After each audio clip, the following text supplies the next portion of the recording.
Tema hari ini adalah be thankful. Bagaimana kehidupan kita ini harus selalu belajar untuk mengucap syukur. Rasanya kita gampang sekali mengucap syukur dalam keadaan baik. Tapi bagaimana kalau keadaannya tidak baik? Kita mengucap syukur kalau kita mendapatkan berkat yang kita inginkan, apa yang kita pikirkan terjadi. Tapi bagaimana dengan keadaan yang sebaliknya yang terjadi atas hidup kita? Kita mengucap syukur kalau karir kita naik, usaha kita lancar. Tapi bagaimana jika semuanya tidak seperti yang kita pikirkan? Apakah kita masih berkata Tuhan itu baik? Saya cuma mau kasih tahu, keadaan apapun yang terjadi tidak akan pernah mempengaruhi kebaikan Tuhan. Gak katakan amin? Amin saudara? Keadaan apapun yang saudara alami tidak pernah menggantikan kebaikan Tuhan. Keadaannya boleh berganti. Dengar baik-baik, Tuhan tetap baik. Amin saudara?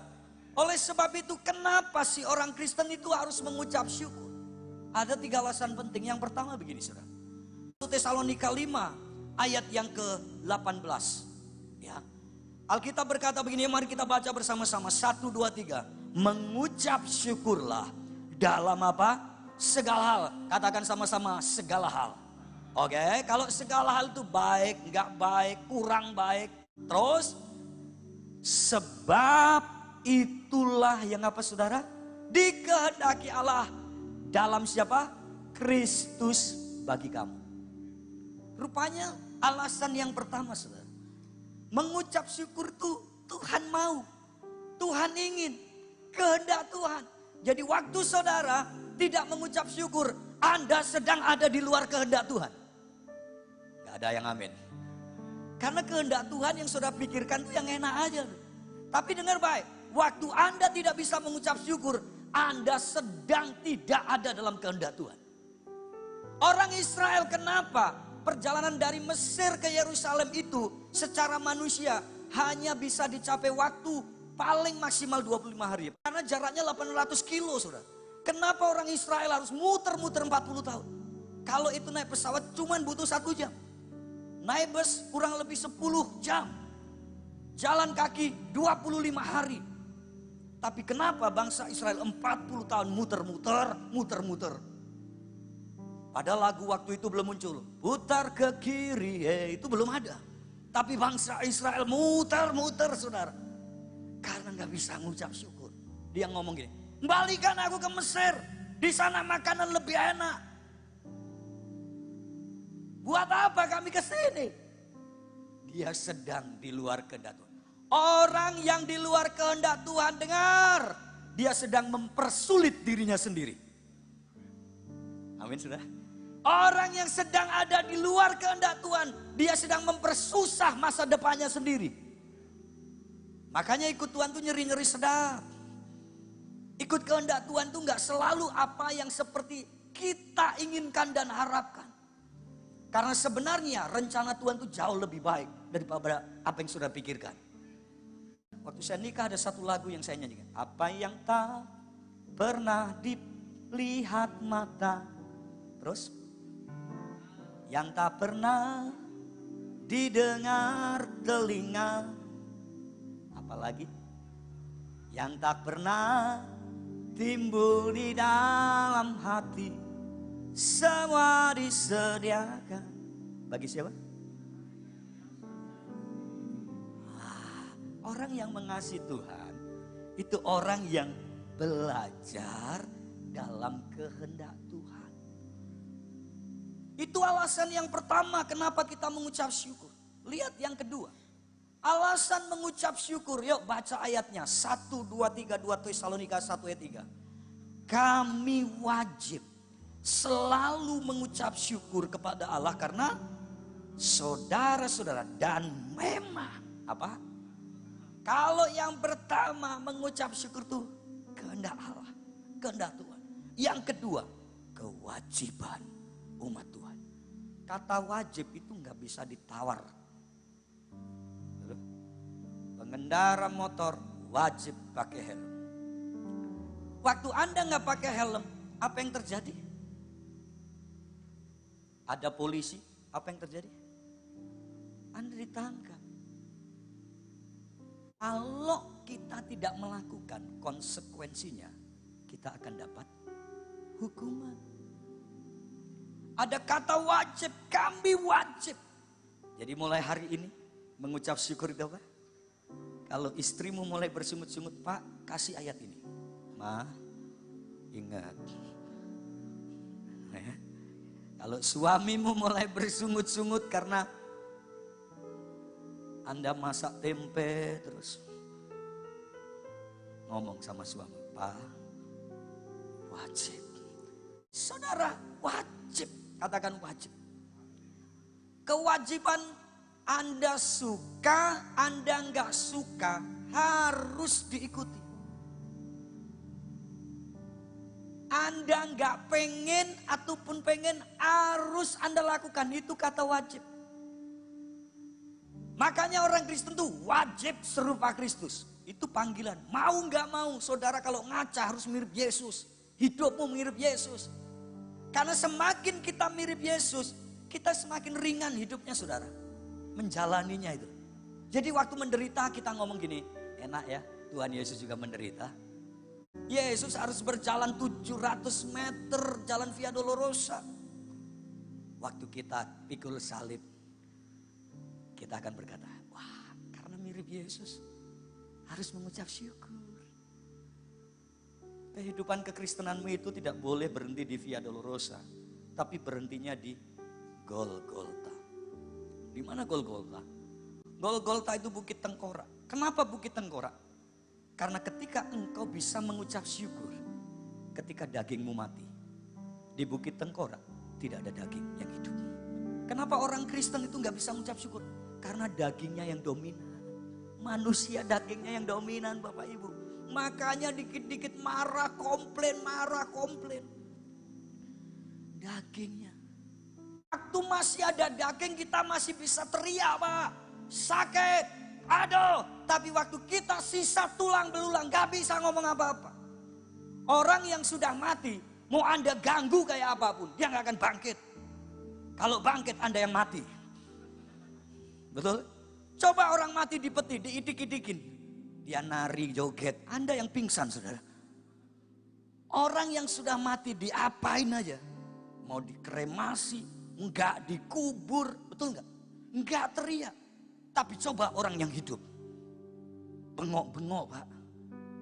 Waktu daging saudara masih hidup. Perjalanan hidupmu itu loh. Harus sampai Golgota. Ketiga, yang terakhir. Saudara lihat yang ketiga. Ya. Ayatnya 1, 2, 3. Lalu Yesus mengambil roti dan apa? Dan apa? Membagi-bagikan kepada yang duduk di situ. Apa? Demikian juga dibuatnya dengan ikan itu sebanyak yang mereka kehendaki.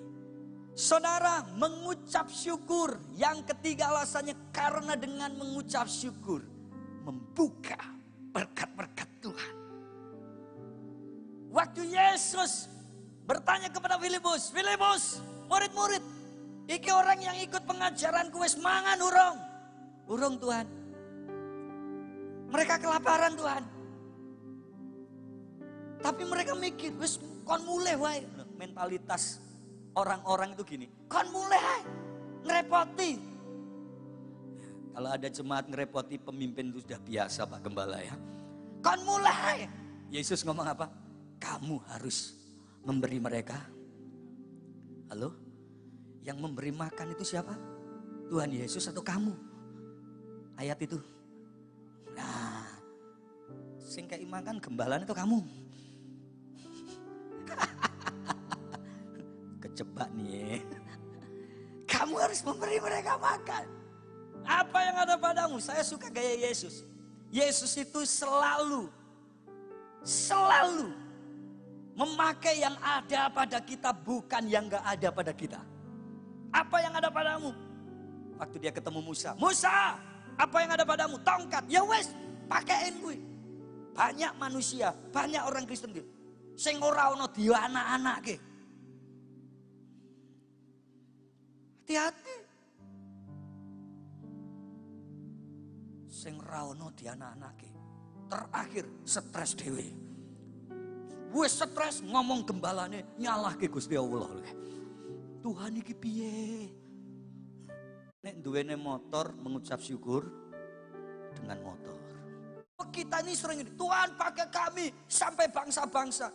Pastor Jer, paspor wiran duwe panggilannya bangsa-bangsa ile mleketus iki.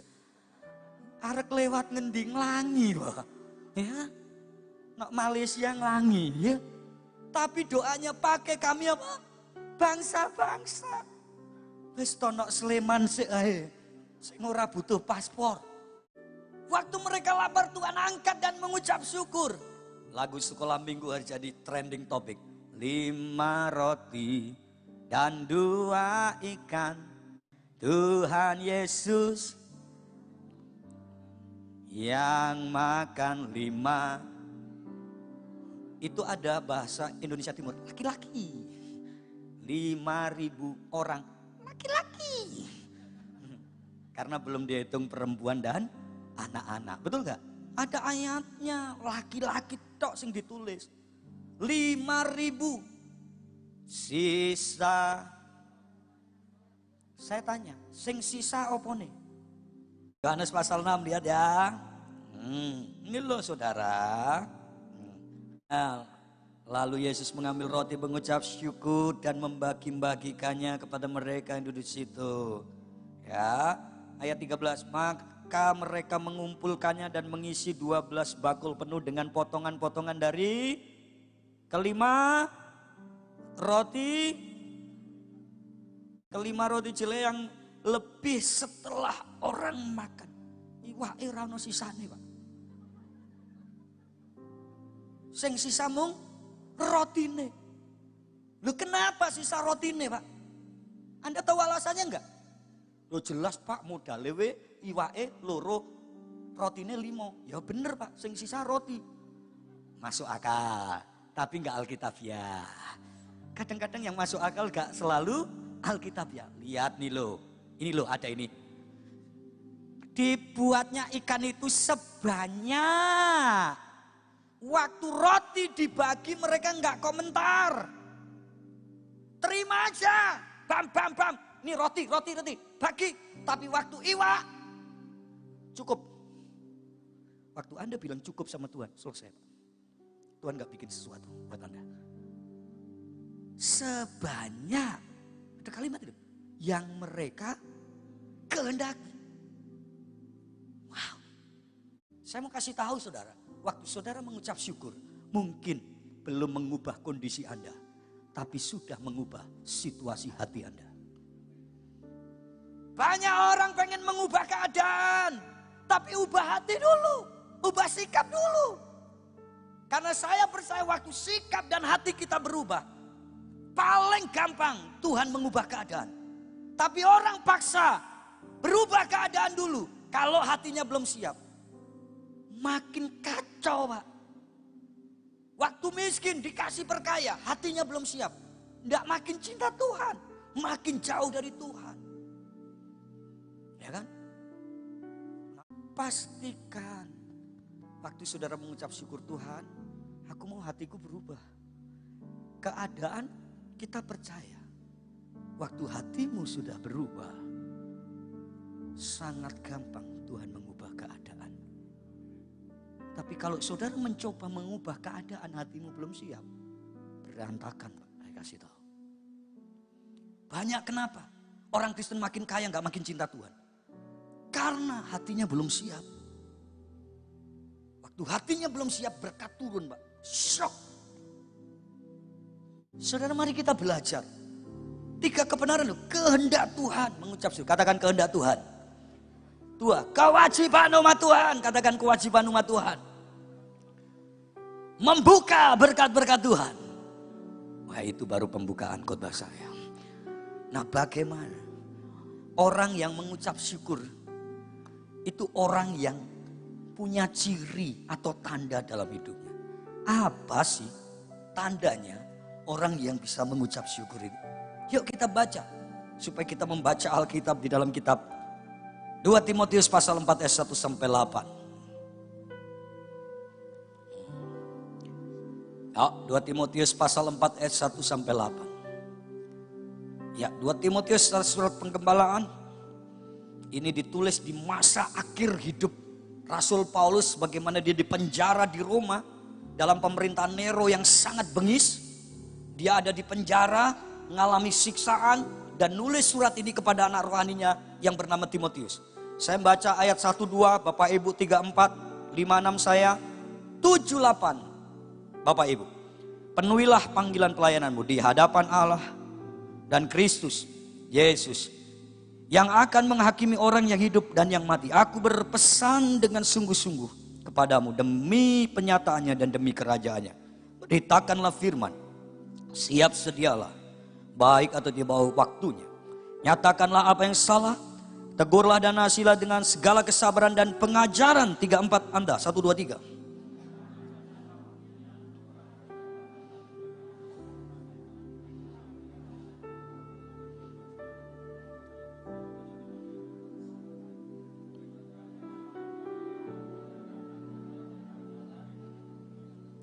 Tetapi kuasailah dirimu dalam segala hal, sabarlah menderita, lakukanlah pekerjaan pemberitaan Injil, dan tunaikanlah tugas pelayanan. Mengenai diriku, darahku sudah mulai dicurahkan sebagai persembahan, dan saat kematianku sudah dekat. 7-8 Anda.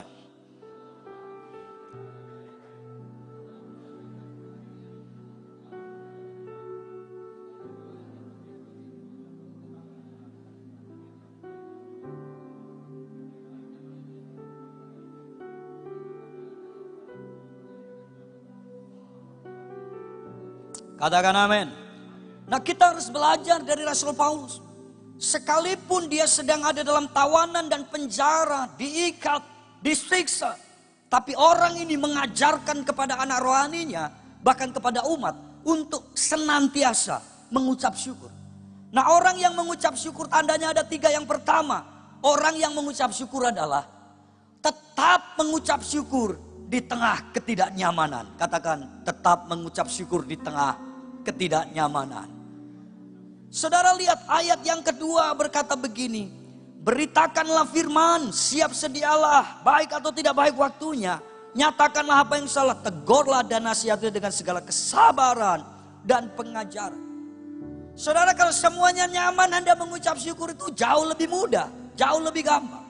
Tapi ketika hidupmu di luar hal yang nyaman, Anda tetap mengucap syukur, itu jempolan. Saudara, ketidaknyamanan apa yang Paulus alami? Dia berkata, tidak dianggap, tidak didengar. Waktu kita nggak dianggap, kita nggak didengar, apakah kita masih bisa mengucap syukur? Waktu saudara mengalami penolakan, apakah saudara bisa mengucap syukur? Itu ketidaknyamanan, saudara. Paulus mengalami penolakan. Semua orang pada prinsipnya pengen diterima. Ayo cowok-cowok yang masih hijau lumut, ikatan jomblo lucu dan imut. Waktu ada cewek dan berkata, dek, aku cinta sama kamu. Dan yang cewek ngomong gini, saya anggap kakak aja ya. Amsyong, bang. Bener gak? Ya. Dan lihat Paulus mengalami 2 penolakan. Yang pertama penolakan karena pribadinya. Dia mantan penjahat, ingat. Barnabas harus meyakinkan murid-murid yang lain. Iki wis bertobat. Terima toh. Karena itu butuh mentor, butuh orang tua rohani, itu penting. Yang meyakinkan orang lain tentang pertobatan Anda. Saudara lihat, dia masih ingusan di ladang pelayanan. Gak enak. Orang memalingkan telinganya dari apa yang aku ajarkan. Hari-hari ini ayo kita mengajarkan kebenaran firman. Walaupun ada orang yang memalingkan, kata Alkitab, walaupun ada yang memalingkan. Yuk baca 1, 2, 3. Kuasailah dirimu dalam segala hal, sabarlah menderita, lakukanlah pekerjaan pemberitaan Injil, tunaikanlah tugas apa? Waktu kita mengalami ketidaknyamanan, Paulus sedang mengajarkan sebuah hal. Kamu tetap harus memberitakan Injil. Kamu harus tetap sabar dalam penderitaan. Kata sabar dalam bahasa Inggris itu enak. Long suffering, katakan long suffering. Katakan long. Long itu artinya apa? Dawa. belajar mengucap syukur. Nah pertanyaannya kita menderita karena apa? Nek menderita karena dosa panggilanmu cuma satu. Bertobatlah, repent. Tapi kalau menderita karena kebenaran, go ahead, jalan terus. Ya. Iya. Saudara, itu yang pertama. Tetap mengucap syukur di tengah ketidaknyamanan. Ya. Yang kedua, tetap mengucap syukur di tengah apa? Tantangan. Katakan amin. Oh, kalau level imanmu mau naik harus ngalami tantangan, Pak. Ya. Kalau level imanmu mau bertumbuh harus ngalami tantangan, Pak. Jangan jadi iman yang nina bobo. Waktu tantangan yang dihadapi apa, saudara? Waktu dia menghadapi maut. Menghadapi masa sulit. Kata Alkitab, darahku mulai tercurah. Aku mengakhiri pertandingan. Mencapai garis akhir. Menghadapi maut. Menghadapi masa-masa sulit. Jangan buru-buru menengking masa susah dalam hidup Anda. Siapa tahu memang Tuhan izinkan itu untuk mempromosikan Anda. Bayangkan kalau Yusuf itu mulai lari dari panggilannya. Saya rasa Yusuf tidak akan sekeren dan dikenal para pengkhotbah dan mengkhotbahkan tentang kisah Yusuf. Waktu menghadapi masa sulit, menghadapi maut, kita belajar dari Rasul Paulus. 7 kata mutiara. Penindasan, kesesakan, penganiayaan, kelaparan, ketelanjangan, bahaya, pedang. Alkitab ngomong tidak dapat memisahkan kita dari apa? Amin, saudara. Gak bisa. Karena itu belajar mengucap syukur dalam tantangan. Ayo kita belajar. Tantangan itu bukan berarti kita harus lari dari Tuhan. Tapi waktu tantangan ada, lari bersama-sama Tuhan. Tepuk tangan. Kita nggak lari dari Tuhan, tapi lari bersama-sama dengan Tuhan. Yang pertama, saudara, waktu kita belajar mengucap syukur, tetap mengucap syukur di tengah ketidaknyamanan. Apa ketidaknyamanan Anda hari-hari ini? Mulutmu itu mutiaramu atau mulutmu racunmu? Ya, ciptakan dengan ucapan syukur lewat mulutmu. Bojomu cerewet, bawel dalam nama Yesus. Biar Tuhan yang beracara. Lambene biduren, ojo. Jangan. Doakan. Yang kedua, tetap mengucap syukur dalam apa? Tantangan, katakan tantangan. Yang ketiga, yuk baca 1, 2, 3. Tetap mengucap syukur di masa apa? Kesendirian. Alkitab ngomong begini, ayat 10-16. Ya, saya bacakan begini, saudara. Ayat 10-16 ya. Karena Demas telah mencintai dunia ini dan meninggalkan aku, ia berangkat ke Tesalonika. Ayat 14. Alexander tukang tembaga itu telah banyak berbuat kejahatan terhadap aku. Ayat 16. Pada waktu pembelaanku yang pertama tidak seorang pun yang membantu aku, semuanya meninggalkan aku. Kita harus belajar mengucap syukur. Saya sengaja foto, di belakang saya ini gereja segala bangsa. Di dalamnya ada sebuah batu di mana Yesus itu di Taman Getsemani ya Pastor ya. Yesus berlutut dan menangis dan berdoa kepada Bapa, jadilah kehendak-Mu, bukan kehendak-Ku. Itu pertempuran batin yang hebat, Pak. Yesus pernah mengalami masa kesendirian. Paulus pernah mengalami, kalau kita ngomong gini, Demas meninggalkan aku, rekan-rekan kerjanya. Mau tahu sahabat sejati Anda? Gampang. Waktu Anda terpuruk, dia yang ada di sampingmu. Mau tahu sahabat yang gak sejati? Waktu dia sukses, banyak yang menggerumuti Anda.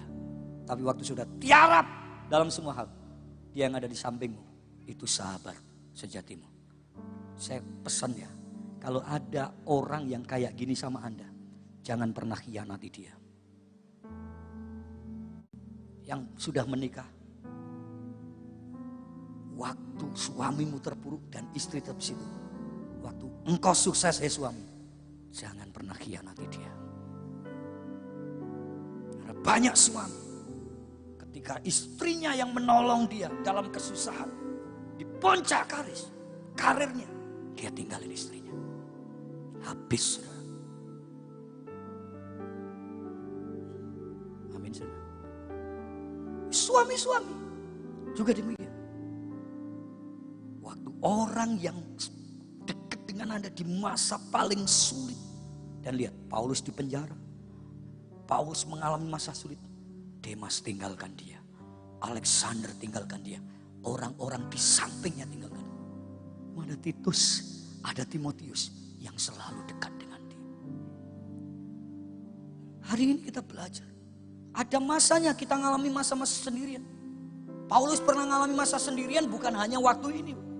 Waktu dia ditolak, dia bertobat pertama kali, dia ke negeri Arab, betul ya? Dia ke negeri Arab sendirian.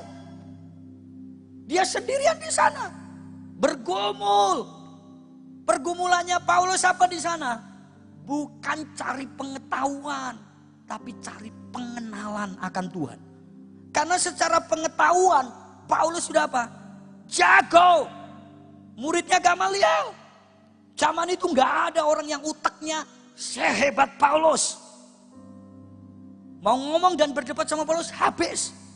Tapi dia minim pengenalan akan Tuhan. Makanya kekristenan itu harus punya pengetahuan dan pengenalan. Orang yang punya pengetahuan tanpa pengenalan jatuhnya sombong. Orang yang cuma ngenal nggak tahu jatuhnya mistis. Kenapa banyak orang di sini jadi mistis? Karena cuma dengar Tuhan nggak apa? Pakai ini. Jatuhnya sombong karena cuma pakai ini, nggak ada pengenalan. Yohanes pernah punya masa sendiri di mana? Pulau Patmos. Dengerin baik-baik ini berita baiknya. Di masa-masa paling sulit, di tempat-tempat sendiri, rupanya Tuhan mau bicara banyak hal tentang hidupnya. Amin, saudara. Di masa-masa kesendirian jangan saudara mengeluh, karena disitulah Tuhan akan menyatakan kemuliaannya. Pulau Patmos, pulau yang kering, pulau yang penuh dengan ular yang sangat membahayakan. Tapi dengar, justru di Pulau Patmos, Yohanes melihat surga. Waktu tempat kerjaanmu kayaknya kering, gak ada masa depan. Saya cuma mau kasih tahu, ada saatnya Tuhan akan menunjukkan kuasanya. Jangan buru-buru pindah. Ya. Bahkan dalam pelayanan yang kau kerjakan mungkin susah. Jangan buru-buru angkat kaki. Siapa tahu Tuhan mau bicara banyak hal kepada Anda. Kenapa sih kita ini buru-buru? Karena otak kita, pikiran kita, perasaan kita yang pengen segala sesuatu itu seperti apa yang aku inginkan. Bukan apa yang Tuhan inginkan. Bayangkan nih Yohanes digoreng hidup-hidup di minyak mendidih. Gak mati. Buang Pulau Patmos. Terpencil. Gak ada orang. Tapi dia bisa melihat yang gak orang lain lihat. Anda pengen mendapat sesuatu yang orang lain gak dapat? Amin. Siap-siap masuk Pulau Patmos. Siapa yang hari-hari ini ngalami masa kesendirian? Gak enak. Ngomong sama orang gak didengerin. Satu hal. Orang lain, saudaramu, pendetamu, gembala komselmu gak bisa tolong engkau. Karena satu kabar baiknya. Hanya Tuhan yang akan tolong engkau.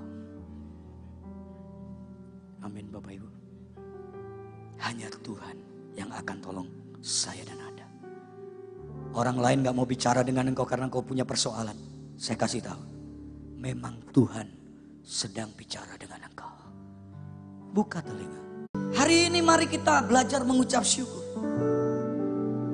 Saudara mungkin ada yang sudah pernah dengar kisah ini. Dia adalah CEO dari Formula One yang bernama Bernie Ecclestone. Satu kali dia sedang berjalan-jalan dengan kekasihnya. Ada perampok yang datang dan gebukin dia. Dan yang paling parah, dia ambil dan curi jam tangannya yang harganya 2 miliar sekian. Merek jam tangan itulah Hublot.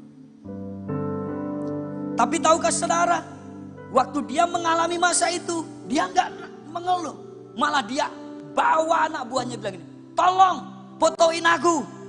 Dia difoto, matanya bengep, ditinju. Dan membuat sebuah tulisan dan mengirim kepada owner dari jam tangan Hublot. Apa yang ditulis, saudara? Lihatlah apa yang orang lakukan demi bisa memiliki jam tangan Hublot. Bayangkan, 2 miliar lebih jam tangannya dicuri dan dia kirim ke owner. Lihat apa yang dilakukan. Tak hanya itu, Excelstone juga meminta Jean-Claude yang punya jam tangan untuk membuat iklan tentang Hublot dengan wajah yang lebam, dengan foto wajahnya, dan di tagline yang diusung, lihat apa yang orang lakukan untuk Hublot. Setelah iklan itu diluncurkan, penjualan jam tangan Hublot meroket. Tapi bukan itu. Excelstone, owner dari Formula One itu, kecipratan Hublot menjadi sponsor utama dari Formula One. Di mana-mana merek Hublot, setiap formula ada Hublot jadi sponsor. Kenapa? Karena Excelstone tidak mengeluh, tidak bersungut-sungut, tidak marah. Justru dia bersukacita dan hasilnya di luar nalar. Orang yang mau mengucap syukur sedang membuka pintu-pintu berkatnya di depan. Orang yang belajar mengucap syukur sedang mempersiapkan jalan untuk masa depan.